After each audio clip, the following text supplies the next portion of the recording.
The year was 1607. A young Powhatan brave walked out of his camp and slipped into the shadows of the Virginia wilderness. In his hands he carried a bow crafted by the skillful hands of his father. His bow was made from a strong birch limb. On his back, a quiver made from the green hide of a white-tailed buck held a dozen handcrafted arrows, each adorned with the flesh of indigenous birds, such as ruffed grouse and wild turkey. Affixed to the tip of his arrows were razor-sharp stone points, hand-chipped. What I have just described for you is one of the earliest implications of the American pastime of archery.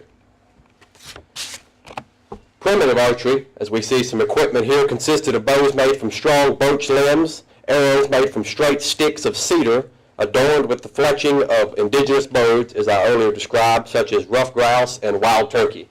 Here we see some wild turkey feathers, a birch limb bow, and a hand-chipped flint point. As technology began to advance and materials became more plentiful, archery equipment advanced as well. The first major advance came with the recurve revolution. Recurves were renowned for their power and accuracy. The introduction of composite limbs, as we see here on this Parker recurve, brought forth new levels of power previously thought impossible. Modern recurves are beautiful works of art made from laminated wood, such as this Black Widow we see here. There are various colors and are highly expensive. With the recurve revolution came an advance in arrows as well. The rough cedar arrows were replaced by stiff shaft cedar arrows painted with beautiful patterns, as you can see, fletched with hand-cut feathers in varying colors. After the recurve revolution, technology advanced and even more advanced materials became available, thus the early compound bow. According to ArcheryTalk.com, Hollis Wilbur Allen Jr. was the inventor of the original compound bow in the early 1960s. It is thought to look like the one on the left over here.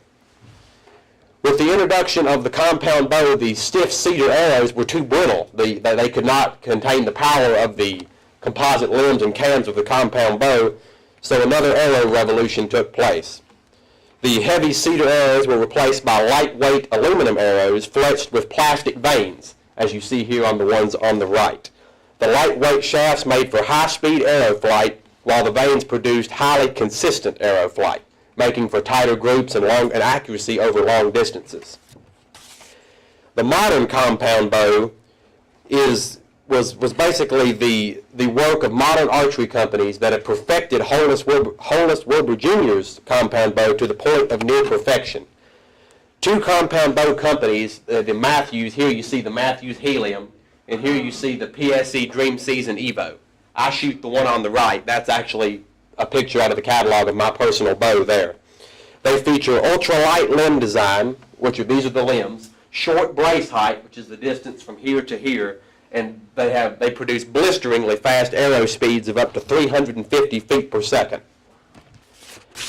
With the invention of modern compound bows, the large diameter and heavy compared to the new arrows, aluminum arrows, were outdated. So archery companies came up with the carbon arrow. Carbon arrows are fixed with decorative stickers. As you see here, these have camo wraps on them, and here we have some designer wraps. And they're fletched with these shorter plastic vanes, usually about 1 3/4 to 2 inches long, which produce staggeringly consistent arrow flight over long distances and extremely fast arrow flight.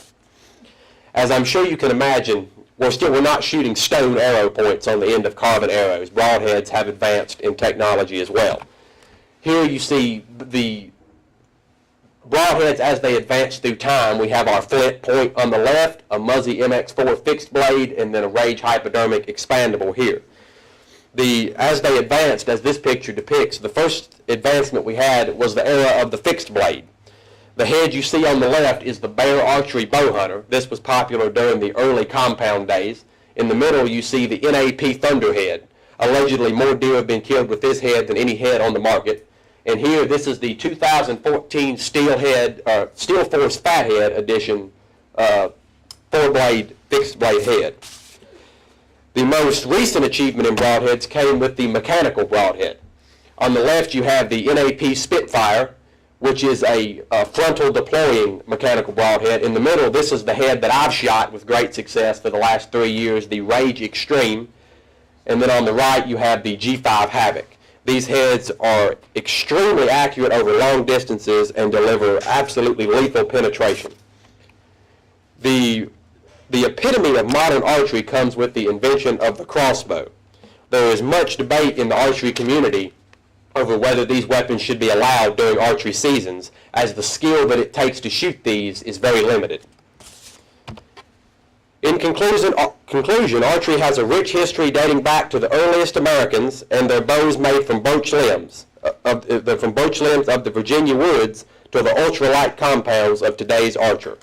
From harvesting game to winning gold medals in Olympic competitions, archery is firmly fixated in American culture. And on the screen here you have my favorite Bible verse from Genesis 27:3, saying, "Now then take your weapons, your quiver and your bow, go out to the field and hunt game for me."